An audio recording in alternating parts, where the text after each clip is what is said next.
go and get a coffee. Nothing's going to happen for the next couple of hours. We've got her stable. Except I Right. wasn't.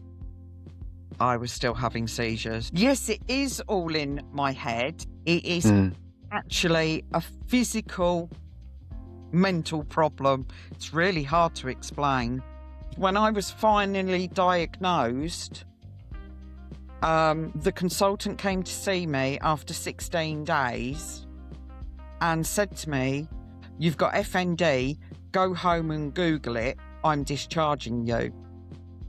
This is Diagnosed, the day that turns your life around. And my name's Lee Cunningham. Thank you very much for joining me. Before we go into this episode, which is episode 4, I'd just like to say that nothing that you'll hear in this episode constitutes medical advice or guidance. We always recommend that you go to your GP or your medical consultant for that. So, on with the episode. Well, what happens when your body stops responding the way it should, but no scan, no test can clearly explain why? Functional Neurological Disorder, or FND, is a condition that affects how the brain sends and receives signals, leading to very real and often life-altering symptoms. And yet, for many people, it's still widely misunderstood, sometimes even by the very systems designed to support them. In this episode of Diagnosed, the day that turned your life around, we're exploring what it truly feels like to live with FND, from the sudden onset to the uncertainty of diagnosis and the ongoing challenge of adapting to a condition that doesn't always follow any rules. This is not about medical definitions, it's about lived experience. Today, I'm joined by Sarah from Lincolnshire. Sarah is a mother of 5, someone who had always lived a busy, full life, working, raising a family, and constantly on the go. But in 2018, just 8 years ago from when we're doing this recording, July specifically, everything changed suddenly and dramatically when she experienced a severe neurological episode that would mark the beginning of her journey with FND. What followed was a period of confusion, loss of function, and ultimately a diagnosis that came with very little explanation and a lot of unanswered questions. Since then, Sarah has had to rebuild, to adapt, and to learn to live with a condition that can change not just day to day, but from hour to hour, and sometimes even more frequently than that. Sarah speaks openly about the physical challenges, the emotional impact, and the importance of resilience, support, and self-belief.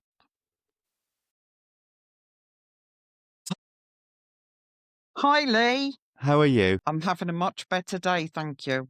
Well, it's really nice because we spoke a couple of times and we've had email conversations, but it's really nice to see you in the flesh. Hope that's And you? mutual. I was about to say, I hope that's mutual. Brilliant. Well, Sarah, I really appreciate you coming on the podcast. I think it's going to help a lot of people. Functional neurological disorder. From where we sit at UID-Me, it seems like it's diagnoses of this condition are on the rise. I don't know about you. Definitely. I speak to my neurologist regularly, and his waiting room is full of people waiting to be diagnosed. Crazy, isn't it? It's like when you said the other day when we spoke, you made a comparison with fibromyalgia. Yeah. You know, like that's an accepted condition now that everybody kind of has heard about. Most people know someone who knows someone with fibromyalgia, but the FND, it's almost like it wasn't an available condition a decade ago. No, it wasn't. No. So with that, that's a perfect timing. Sarah, take us back to what life was like, what Sarah was doing before FND, and then we'll take it from there. Before FND, I'm not sure I can remember because it's a while ago. I'm a mother of 5 children. I was working full time. My husband works away all week. I was running a house, running a home, running round for 5 children with 5 years between each of them. So, while one was at football, one was at swimming, one was at whatever, Yeah. and Yeah. I was constantly on the go. Um, my weekends were my children and my housework and cooking and cleaning and just like anybody else's. Busy mum. Yeah, Yeah.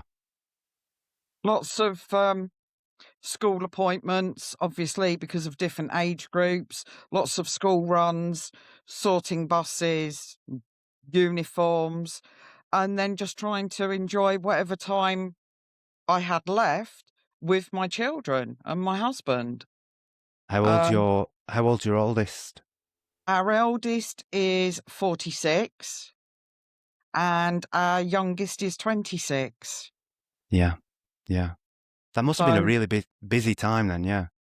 yeah, it it was. There was never time to sit down and do nothing. Um, and my kids will often say, "Mum, you were never around." But they had a roof over their head and clothes on their backs and food in their bellies. But it was a full time. Their dad worked nights, um, doing our parcel trunk, and I worked in the office during the day. We'd be ships in the night. Um, so we both got time with the children, but it was never together.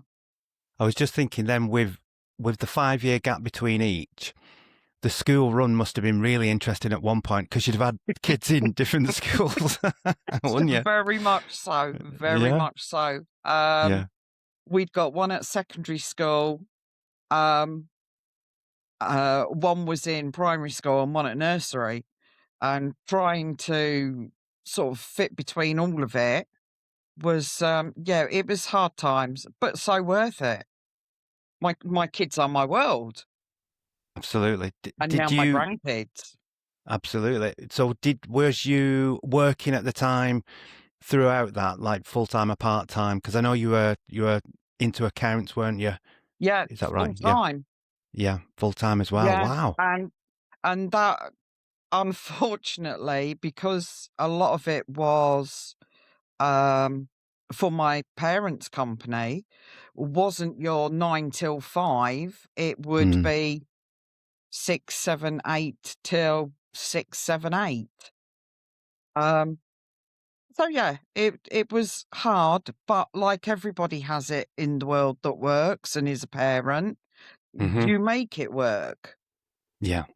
Yeah. Um, and I didn't know any different. I've always worked hard. I've always, been there for my kids when I can be. Hmm.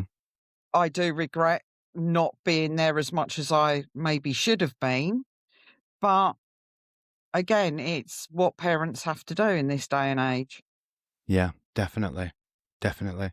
So I know that your tale starts, well, the FND part of your tale starts in 2000, am I right, 18? Yeah, So 15th of July, 2018. you know the date, don't you? Wow.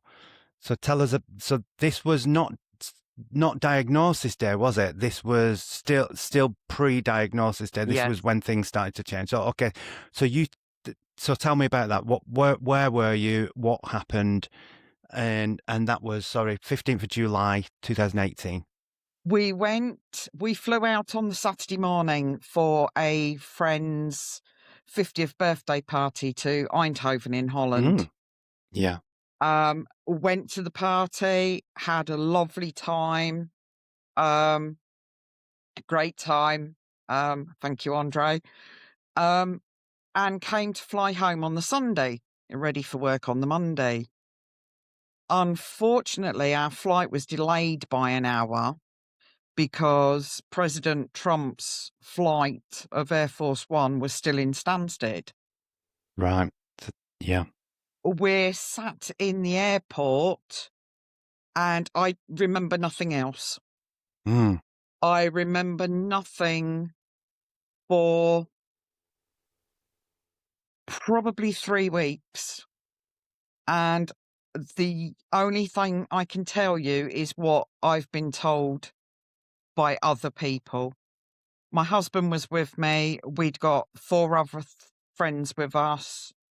And I had a 58-minute seizure. So that's incredible. So you don't remember feeling slightly faint or off I colour? don't I don't remember anything. Apparently, my husband and one of our friends had gone off to get coffee, Right. and I don't remember them leaving me. I don't remember them coming back. Apparently, my friend took me to the toilet.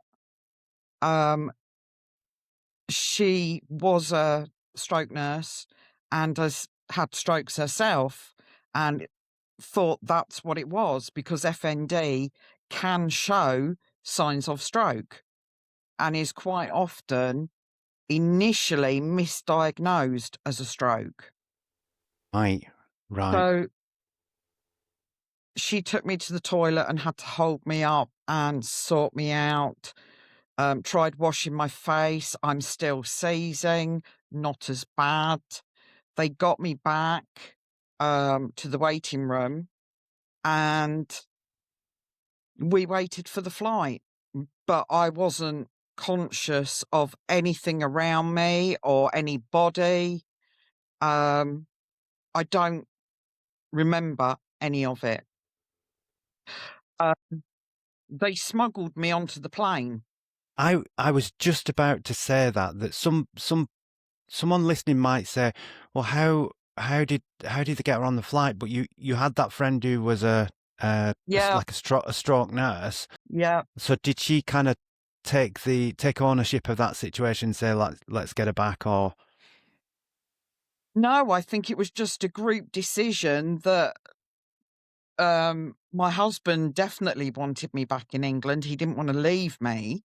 precisely, Um, yeah. so it was decided by the group that they would get me back. So smuggled me on the plane. Um, I don't remember getting on the plane. I don't remember getting off.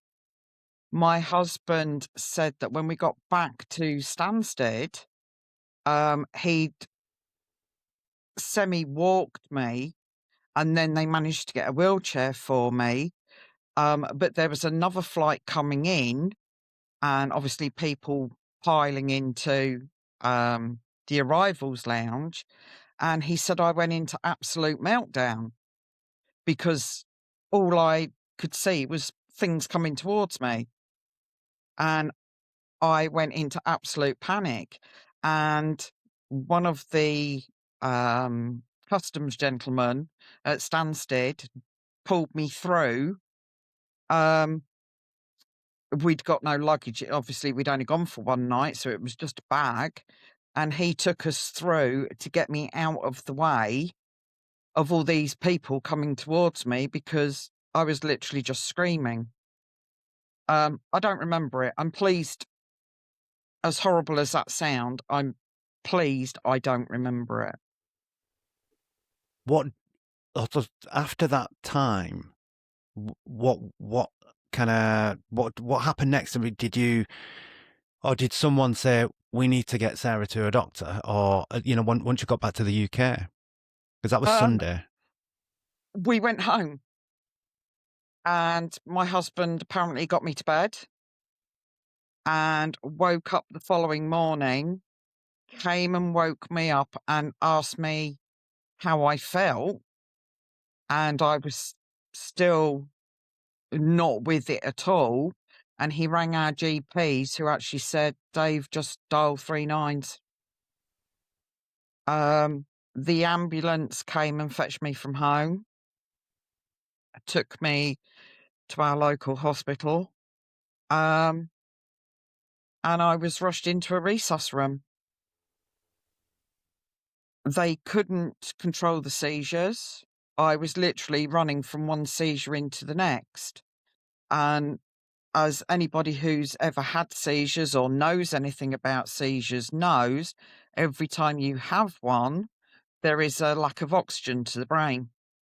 So they weren't sure how much damage would be done. After some time, the doctor actually gave me, I call it the rhino injection because it would have knocked the rhino out, and said to my husband, go and get a coffee. Nothing's going to happen for the next couple of hours. We've got her stable. Except I wasn't. I was still having seizures. Wow.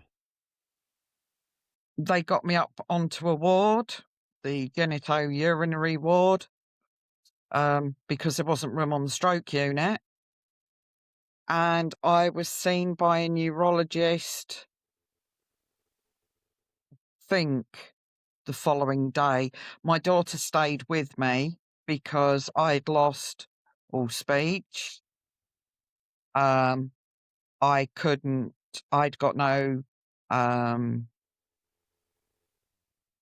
couldn't control the seizures. I couldn't control my movements. I couldn't walk. I couldn't talk. I couldn't toilet myself. I couldn't even press the button to ask for help because my brain didn't understand it. So I mean, we'll come on to this anyway, but this is kind of like what I've been reading since we spoke, is that you might know you want to do something, but you're actually just unable to do it. And you made a really good reference, which I also came across online as well, which was about the hardware-software analogy. Yeah. Which we can kind of talk about afterwards. That must have been really worrying for your family. If you was not conscious about that, perhaps that spared you of the worry, I guess, in a way. Yeah. But then made it worse for them. Yeah. Yeah. And I think the worst part for me was when I actually started to improve and they told me this. Yeah. Yeah. My daughter stayed with me for the first 10 days. She actually stayed in hospital with me and cared for me. Because the ward I was on couldn't deal with what was happening. Well, they just don't have the staff, and even back in 2018, it wasn't that much better, was it? No. And the amount of injections I was having to have, because my seizures were so often, they were actually getting my daughter to write them down for them, so to keep up with it. She was having to feed me, and I was getting very frustrated. Because I was in pain, because when I have the seizures, every muscle cramps. And you know what it's like when you've had cramp for 30 seconds in your leg and it feels like a lifetime. Yeah, like in one muscle. That's just in one muscle. In one muscle. And it would be all of them. My hands cramp into claws. My neck would go back. My legs would, I have hypermobility anyway, and my hands and my legs would go in directions that they really shouldn't. And the seizures would last 3-5 minutes, and I'd maybe get 30 seconds a minute, and then the next one would start. So it was extremely painful. Yeah. I mean, I'm going back a long time ago when I witnessed somebody who it was epilepsy. So someone fell to the floor and had a seizure, and there was contortion and all sorts, going on, and the aftermath of that must be really awful. Now I know, obviously, with the FND, the seizures, oftentimes people on the UID-me profiles will put non-epileptic seizures. They really want to kind of separate the two out. Yeah. But the actual witnessing the seizure must be quite similar to witnessing an epilepsy seizure. It's just that what's going on neurologically is different. Yeah, that is the only difference. They used to be called pseudo seizures. Right. Because for a long time, they believed that FND was all in the head. It's all to do with mental health, and there must have been a trauma, and it must have been this, and it must have been that. And it's been proved that, yes, is all in my Y- head, yeah, yeah, but yeah. it's not a it's a software problem. It's not I've been hurt or I've had a trauma or anything like that. It is Mm. actually a physical mental problem. It's really hard to explain. Yeah, because it is, isn't it? Because it's like when they do tests, when anyone goes for tests for anything, it's kind of like they start with, obviously telling the doctor what's wrong. Then they might do blood tests, and then they might do tests like different bits of equipment. So if something doesn't show in the blood or it doesn't show on a scan, and they rule all those things out. Yeah, It's just that they don't. It's like almost like they simply don't quite know what's going on, yeah, or at the time back in 2018, perhaps they didn't. I'm not sure whether they're any further on yet with it. no. I think the problem is I had a lot of MRIs, a lot of CAT scans, and they all came back negative for anything. And that's why I say it is a physical mental problem because there's nothing to actually see in the brain as Yeah, being wrong. Whereas with a stroke, you would see a dead area, yeah, um, mm, things like that. With this, there isn't that, but the thought processes, the brain can't send the right signals to the right places.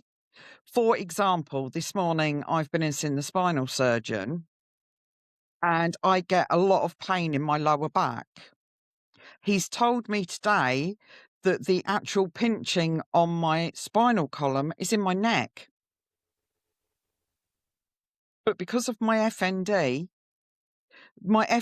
is basically saying, you've got pain in your back. We don't know where, so we'll just shove it there. We'll put it in that corner and it'll be fine. so it's just Um, almost like a referred pain. yeah, yeah, It's very much so. So it's very difficult going to your doctors. And I would stress this to anybody um, that has been diagnosed with FND or anything like it, fibromyalgia. Don't assume that your symptoms are your FND. Please don't assume and say, it's my FND playing up. I'm not going to get that checked out. I Be- see. Yeah, see what you're be- saying. Yeah, because there is no way of knowing if your brain is actually telling you the truth or whether it's yeah, lying to you, you have to work on the theory that it's lying. yeah. That's really it's tricky to kind of understand that. It is. And it took me a long time I put a lot of things off that I should have gone to the doctors for, Yeah, um, yeah. but didn't because in hospital I got a lot of it's FND. In fact, when I was finally diagnosed, um, the consultant came to see me after 16 days and said to me, you've got FND, not functional neurological disorder. You've got FND. Go home and Google it. I'm discharging you. Wow. So no further explanation than that. Nothing, no care plan, nothing. Um, How did that make you feel? I mean, to be told that, because having spoke to a number of people now, diagnosis it seems to bring different feelings to different people. Sometimes it's a sense of relief because it's like, oh, right, okay, now I can move on. But that sounds to me like for a consultant or a medical professional, let's say to just to turn around and give it the 3-letter acronym abbreviation, the FND, without even giving it its full name and telling you to Google it. yeah, yeah, it was very difficult because at the time I was just learning to speak and my daughter, I will love her forever for this. She got me talking basics through putting Paloma Faith's album, The Architect, on my phone, Yeah. bringing me headphones and literally playing the album over and over and over again. Because it was the only thing my brain could understand was music. And when I Yeah. first learnt to talk, it was all in Paloma Faith lyrics. Wow. So if there was a How song on interesting. there that didn't say what I needed to say, I didn't say it. Wow. When you said the medical consultant or the professional came to you, you said a neurologist, was it? And he came to Yeah, you 16 days afterwards. So you said he was discharging you. So clearly you was still in hospital at that point. yeah, I was in 16 days. Is that from that date in July? That's the 15th of July. So this would have been almost like beginning of August Yeah, it was the 20, beginning of August. Um, 2018.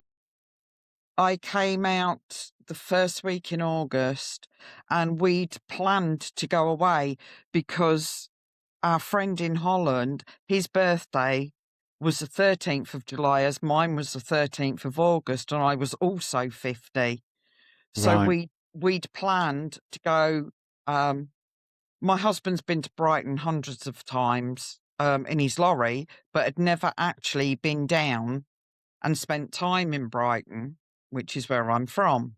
I was going to say, what's the link? You're originally from Brighton. I'm originally from the Brighton area, um, and so we'd arranged for us to go down, and it was very touch and go whether I'd be able to go or not.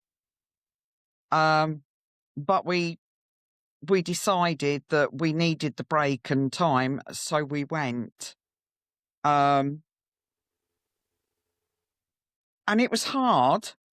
It was hard for me. I think and I will still say this now, I think it's harder for my family and friends than it is for me because I don't have a choice living with FND. It's harder for them to watch me going through it and what I have to go through and the hurt and the grief that I had to go through than it is for me to actually go through it. Because they have the choice to walk away, and God bless them, they haven't. But they could have done. Yeah. And I'm going to just backtrack a little bit there because you just used that word grief. And we spoke about this a couple of days ago. Yeah, Both of us about our personal experiences with this. And it's, if we don't pick up on it, it's kind of like it could just sail by and people might not have it picked can up on it. sneak But up on people. yeah. So when we talk about, or rather, well, let me ask you. So when you talk about the grief, are you talking about the grief for an identity, the you that you were before FND, that person that you were Very before? And much so. yeah, And very much for the future. Because FND can throw so many things at you, or maybe nothing at you. You could have a day where you get up and you were like the person you were before FND. And then you may later that afternoon or the following day be paralyzed. You may not be able to speak. You may not be able to feed yourself. You might have sudden hearing loss. You can wake up blind. You could have seizures. Literally anything. And the problem is, if you have a good day or a good month and then it comes back and you have, I don't like the word relapse because it's not a relapse because FND is always there. right. But you could have a really bad day. You grieve again. So grieving with it never actually goes away. Yeah. I became extremely low. and I fully admit suicidally low. But being the person I am, and some might say stubborn, I worked hard. I had no physio, I had no carers. I had to do it myself, but I managed to build myself up to go back to work after 3 months. Grief. It took everything I'd got. I lost my driving license. I worked 14 miles away from home. If I'd have tried to get to work by public transport, I would have actually made it to work for when I should have been coming home. So I had to sort lifts and rely on a couple of friends that worked in the office with me who didn't actually live in the same village as me, made detours to come and collect me and bring me home. And I had to start from scratch again. But I went back to work after 3 months. I had a manual wheelchair, and anybody, as you said when we were talking the other day, anybody that's used a manual wheelchair will know it is horrendous when you first start using one to get anywhere. But my doctor's was a mile away. I can't drive. There's no bus. The pavements weren't in a fit state to use a wheelchair on them. So I used to push myself up the road a mile to the doctor's. And then I would see the doctors come out and sit in the park and think, how am I going to get back? How am I going to make it that mile back? But you do it because you can't sit in the park all night in a wheelchair because you're tired. So you have to push. And maybe I should have done it. Maybe I shouldn't. And I'll never know. Were you still working for the family at that point, Sarah, or was you? No, I was working for another company. And I loved my job. And my theory in pushing myself to get back, I thought, because at the time I only knew what was on Google.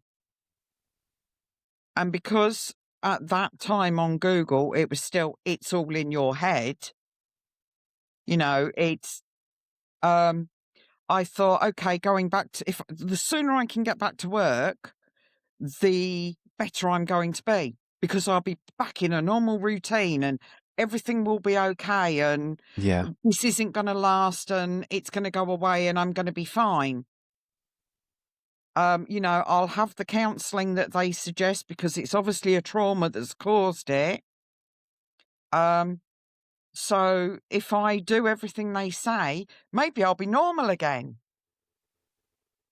No. So you're back at work. How is that?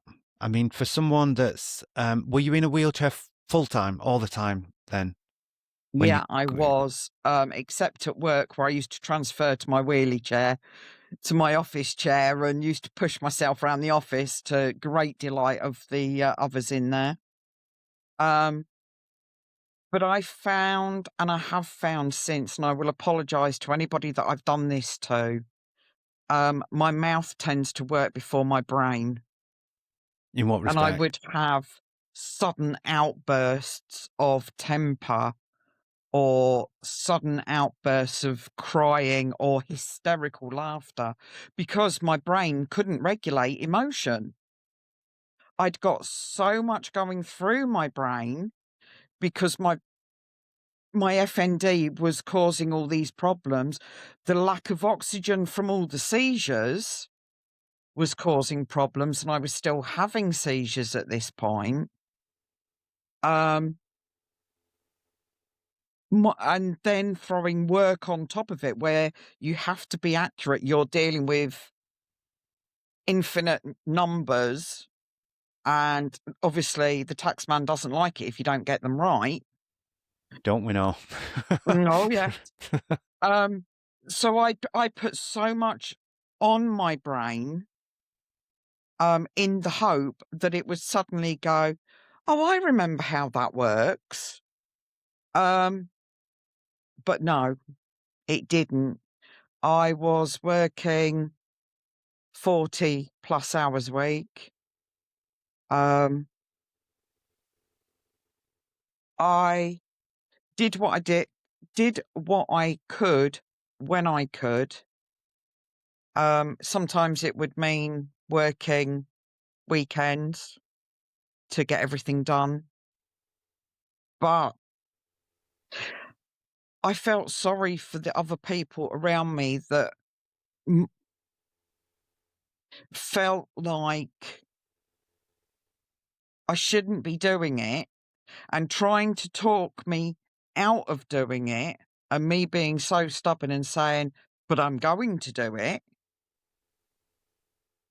But by the same merit, I'm also pleased that I pushed, um, because it meant I did get back to work as quickly as I did. It meant we can have this conversation now. It meant that I could go to the hospital this morning without anybody taking me. I took myself. It's taken a lot of work. It's taken a lot of grieving. It's taken a lot of self-belief. But it's also taken a lot of guilt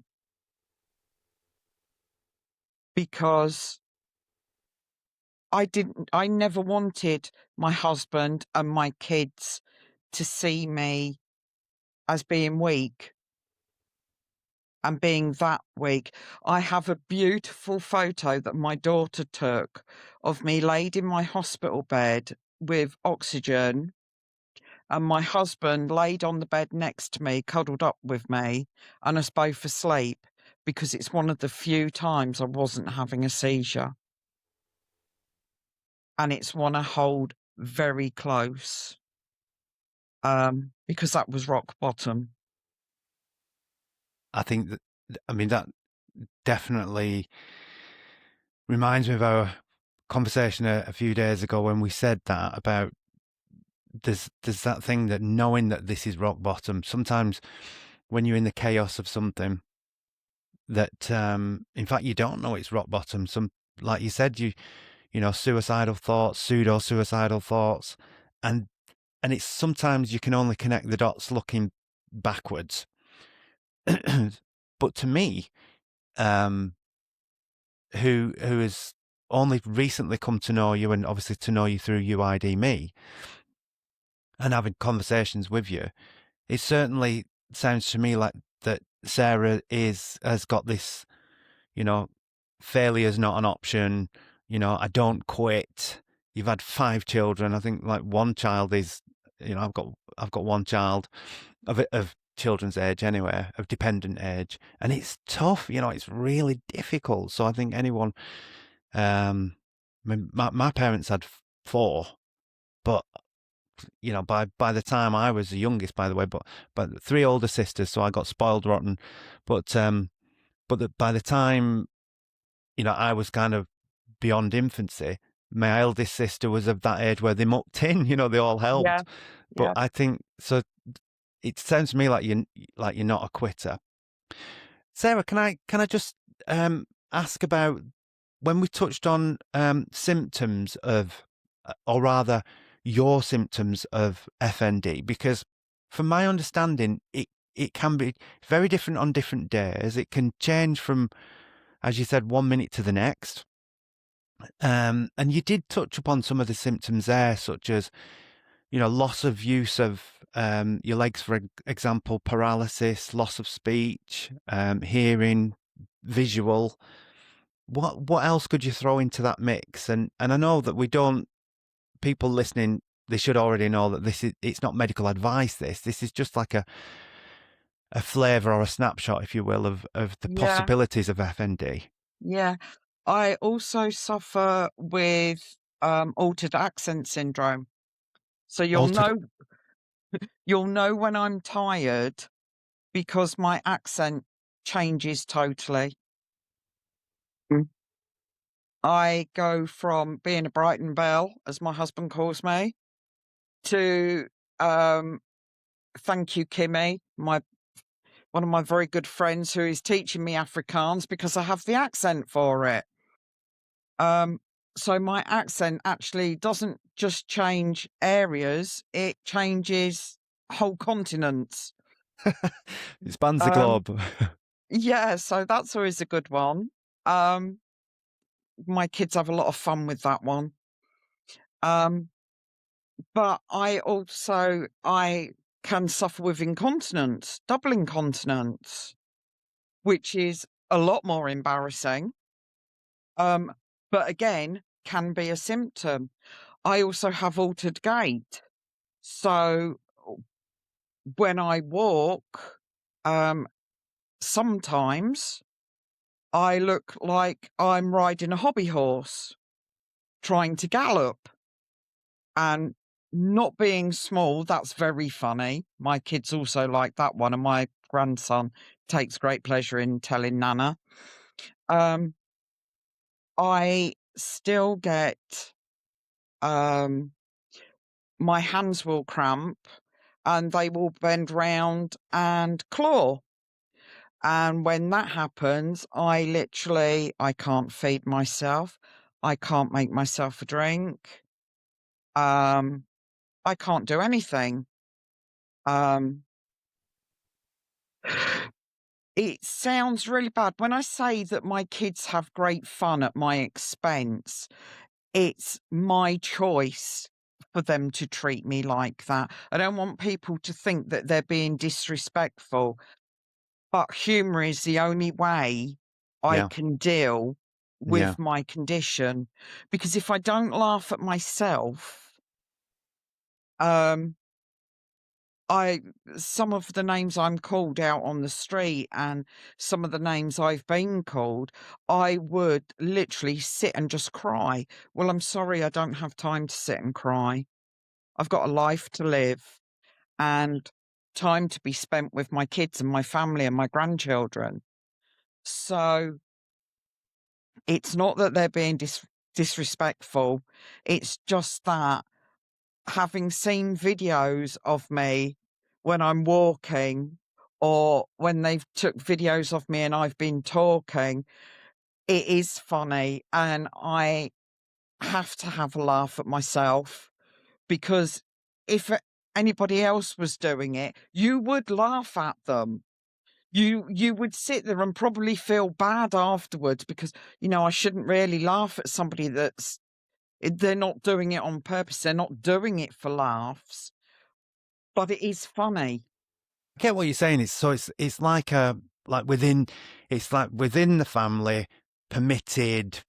I'm not going to call it disrespect even, but because it's not, because it sounds to me like you've got a very loving family, and so it's not really a disrespect, but it's like a permitted humor almost. Yeah, Yeah, yeah, and that and by allowing or even encouraging the family to do that, I guess it's not all the time. It's just from yeah.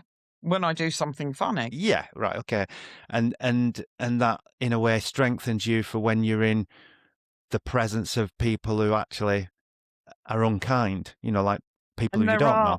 there are a lot of unkind people out there. Um, I've been trying to use a pavement and people won't move for me. I've been spat at. I've been called names. And it doesn't bother me anymore. No, Because I've allowed my family and my children to laugh with me, I can take the abuse from other people because I just think you're pathetic. Because one day this could be you. This wasn't something that slowly built up. FND rarely has a build up. It usually comes in with a bang. And I was told by my neurologist that if you don't, this was for me personally, not saying it's for everyone. He said to me, if you don't improve significantly within 8 weeks, you will continue to have problems. And I have. And I've dealt with each of those as they come. There are days when I can't get out of bed. There are days where I'm sat in a recliner chair and I can't move my legs.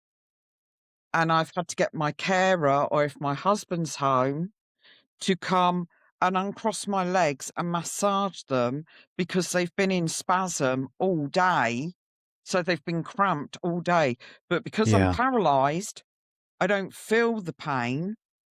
But when the paralysis is gone, Yeah. then you get the pain. Absolutely. Yeah. There are so many.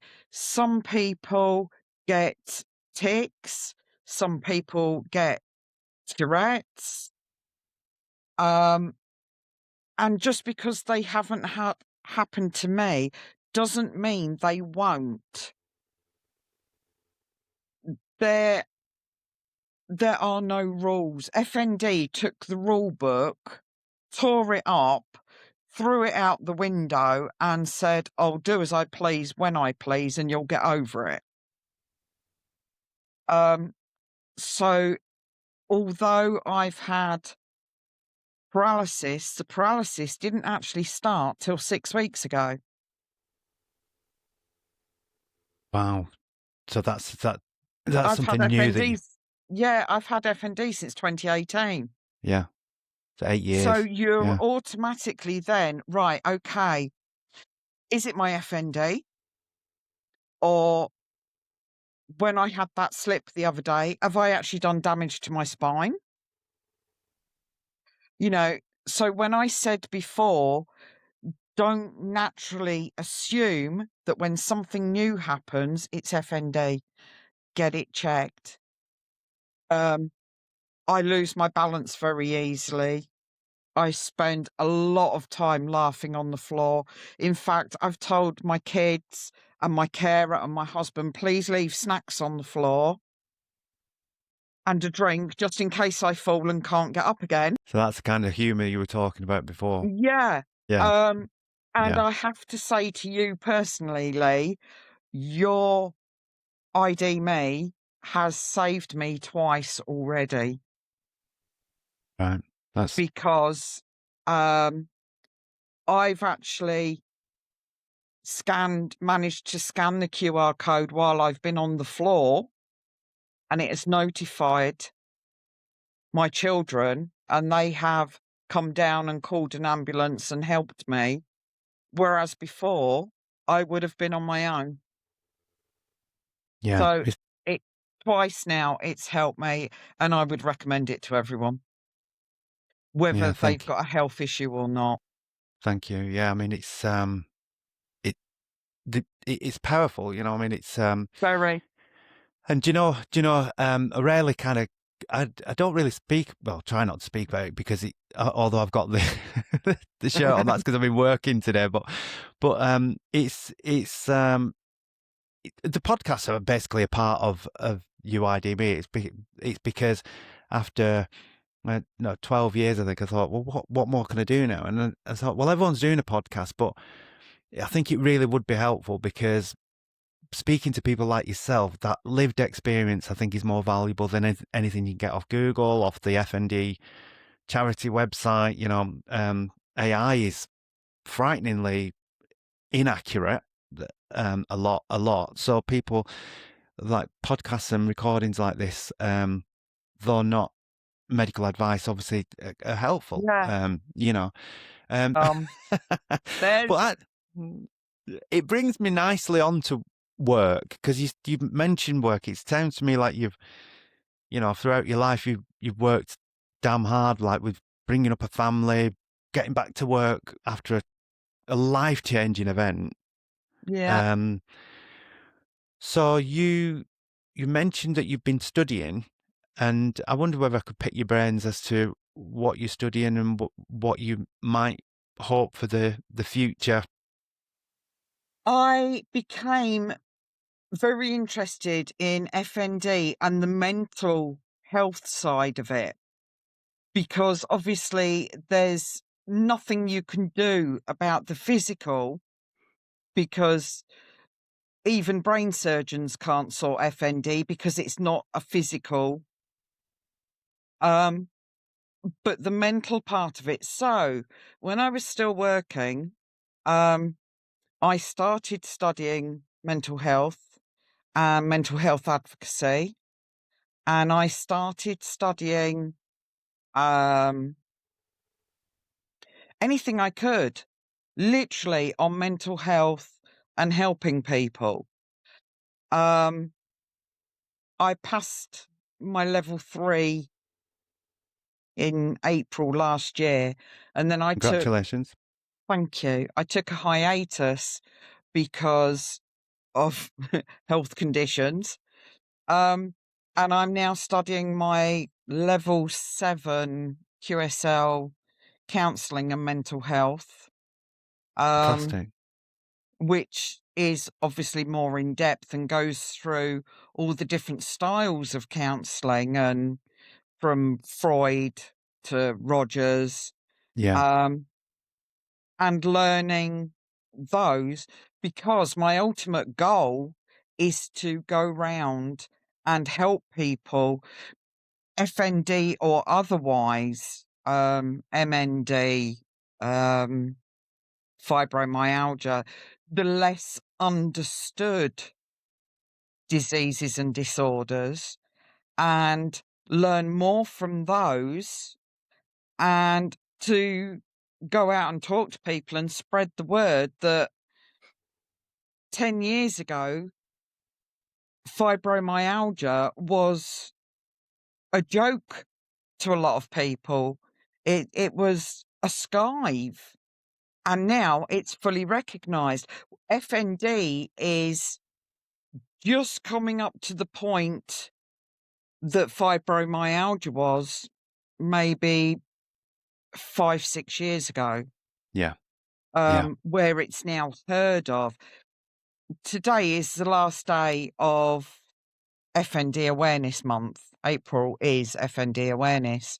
All right, And I'll actually put that in the notes on yeah, the description. Thank you for sharing that. I just, you know, hate to seem ignorant, but I just literally would not have known that. So and this is the thing, people don't know. Yes, it's FND Awareness Month, but unless you know about FND, yeah, you wouldn't know. And I want to get that awareness out to come. At the moment, I'm unemployed and trying to find an employer that will take me on, because I have FND and I can't guarantee that I can be at work for 9 o'clock in the morning. I can't guarantee that I can do a full day. I can't guarantee that if an office is upstairs, because, being brutally honest, some places are in buildings where they can't put lifts. They, look, I live in Lincoln. It's a cathedral city. There are so many buildings here that I cannot gain access to. And it isn't actually the company or the shop's fault. It's the fact that they are listed. So be realistic. That is another thing I would say to people. Yes, it's frustrating not being able to go into your favourite shop all of a sudden, but be realistic.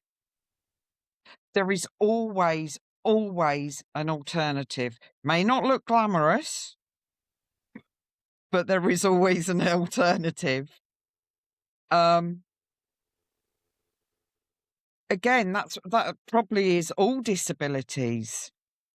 I Anybody think in a wheelchair will know that trying to get into the bank, because they are some of the worst, is a challenge. But it is a challenge that can be overcome if you can stay positive. what you just said there, it reminded me of a book. I'm not sure what the book was. It could have been Think and Grow Rich, which would be right up your street, being an accounts. Think and Grow Rich, yeah. And he basically said every problem brings a seed of opportunity. So Yeah. and I think that even when you just kind of widen that out a little bit and said, but that's probably for all disabilities, I think maybe not, because with a lot of disabilities, you know where you're at, you know your limits, and you adjust accordingly. But I think from what I'm learning about FND is that actually you don't always know your limits, or No, you don't. you may only know your limits today or this hour, or and that it's very subjective, and that it's also very unpredictable as well. I also think, and this is not, please, I'm not to sound patronising, but with the kind of with your kind of attitude to life, it sounds like to me, with the studying that you've done and your aspirations for the future, I think you'll get there. I really do. Thank you. I think you will be. I hope somebody will give me the chance to prove myself, because I've spent 8 months now looking for a job. But as soon as you say, I've got FND, the first answer you get is, what's that? Of course, You yeah. then have to explain to them, which is half your interview time taken up, because you have to explain, sometimes several times, that what I can do now is not maybe what I can do tomorrow. Tomorrow I may not be able to pick up a pen. Tomorrow I may not be able to use a keyboard. And when you're going into a business doing accounts like I have done previously, that needs to be a constant. And I cannot guarantee any constants. I can't even guarantee a constant to myself, never mind to a company. Yeah. And I think that that's possibly part of the adjustment that you might need to make. I mean, it's Yeah. and also with that, you might say, well, I'm just gonna do something solo, start off a project. It could be doing a talk on FND or something, and then that'll open up hopefully opportunities as well. My next goal is to research how to get into doing what I'm doing with you. Not necessarily a podcast, maybe going into businesses and saying, look, people can still work. People can still do things. Just give them the opportunity. The government is very big at the moment on getting disabled people back into work. And believe me, I know a lot of disabled people that would love to go back into work. But you also need the employers that will accept people with disabilities, and the fact that they can do the job, but it might not be in a way that is as recognisable as somebody who doesn't have a disability.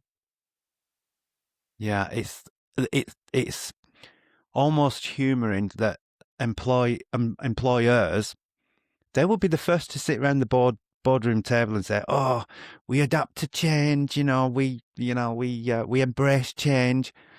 They don't really, do they? No, Not when it comes to disability.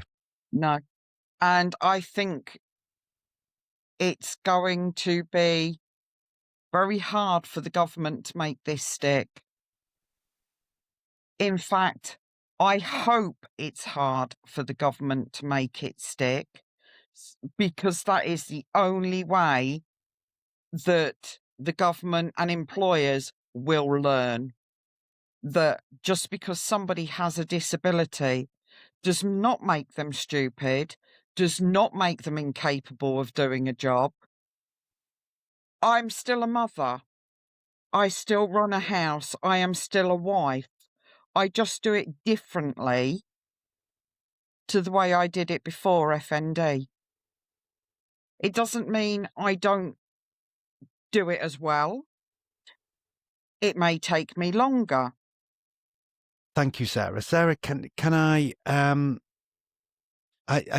of feel myself asking this, and it feels like a cliche question, but I hope you don't mind me asking it. But if somebody was stumble across this podcast and they may have had a recent diagnosis of FND, hopefully one that was a bit more compassionate than yours was 8 years ago, what would there be any kind of guidance at all, or anything, any tips that you might just, and I know it's a bit generic because as we've discussed, it's my biggest tips are not to Google it.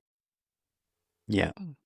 Because Google will give you all sorts of terrifying, and believe me, they are terrifying. I've had a look. I've had a look when I was researching for this. Yeah, I would almost, to people that know nothing about FND and have not been diagnosed, Google it to see what we are presented with.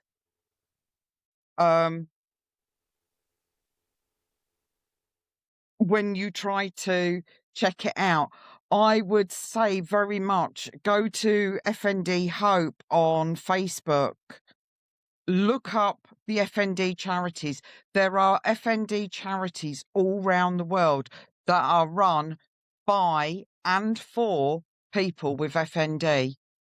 You will find somebody that has got symptoms similar to you, or has had symptoms similar to you or the same as you, and who will freely talk to you and tell you how they overcame it or didn't overcome it, what worked for them, what didn't work for them. And just basically get advice from as many people as you can. My biggest tip is don't let FND beat you. You are bigger than FND. I love those tips, and specifically, I think the first one, as subjective and as FND seems to be, and almost like a personalised thing. It's very personal to the individual. You didn't turn around and say, "This is what I did. This is what you should do." What you're saying is, speak to. Well, first of all, what you're saying is, go to the people that have set up the Facebook groups, the communities who you know, they know what who live it. It's got the lived experience, and you'll find someone there with maybe a similar symptom set than yourself, and then you can start getting tips. Yeah, because it's a good steer. That there are people that I've spoken to that have had similar to me, that have told me what's worked for them and what hasn't worked for them, and mine has been the opposite. Right. There are no given what will work, what won't work. It is all trial and error, and you will get things wrong. Don't be afraid to get things wrong. Don't be ashamed of getting things wrong. Your brain's betraying you. Sarah, when you said different things to try, we didn't really talk about medications, because and I don't know whether neurologists and GPs prescribe anything at all for FND. I haven't researched that. I haven't looked it up. Do they not? There's nothing. They treat. I'm obviously on pain medication because having altered gait and being a woman of a certain age, i.e. menopause, which already comes with its own territory. Of course. I suffer with a great deal of pain. I suffer with a great deal of pain after I've had paralysis because obviously when you're in spasm for so long, Yeah. I suffer with headaches. I'm on medication for my seizures that actually got my seizures under control. It took 3 years for me to get my driving license back. 3 long, hard years of working with medical professionals and the DVLA to get my license back. They must be Um, really confident now that the medication. So that's I mean, that in itself is a good tip. If someone was in a similar situation as yeah, yourself, i.e. the driving license had been taken away, that it's not the end of the world. Just that you can work towards yeah, yeah, reinstatement of that. yeah. Anything is possible with a positive enough attitude. But the other thing I found was when I was first diagnosed, there was no books. There was literally what was on Google and talking to people. There's nothing actually out there that says this is FND, and in a way there can't be. Because FND is different for everybody, you can't write a set of rules. That it doesn't follow a pattern. So you can't. You could write a book if you have FND, this may happen to you. Or people can write their experiences separately. But there was nothing literally other than what was on Google, and everything that was on Google was terrifying, and I found to be inaccurate with what was known at the time. So anybody with FND, please talk to people. Please don't try and do like I did and do it on your own. Insist on help. They will try to fob you off. Don't let them. You need help. The one thing I would say, especially, is ask for mental health. Yeah. Yeah. Please just ask for help and keep asking. Don't let them fob you off. Don't think that just because they've sent you to talking therapies and you still don't feel any better. Don't settle for that. Don't ever settle. You're worth more than that. Don't let FND be you. I mean, that's fabulous advice. I think that's a really good place to kind of, unless you think there's anything else that we've not covered, but you speak so well. Thank you, Sarah, you really do. And I think you could really do something with, because clearly you're passionate, and you've done a lot of research and the studying alongside that as well. So I wish you the best with that. But I really want to say thank you. It's been a pleasure to talk. I mean, the other day, I think I called you. I thought, I'll just call Sarah, a 5-minute phone call just to go through the podcast. We're on the phone for 55 minutes or something like that. You'll learn. But sincerely, thank you very much, Sarah. I think that's going to be really helpful to people to. I hope so. Yeah, because the podcast is not. I always wanted to make them, as upbeat as possible, but it's important to have transparency and a reality check as well. There's no point in beating around the bush.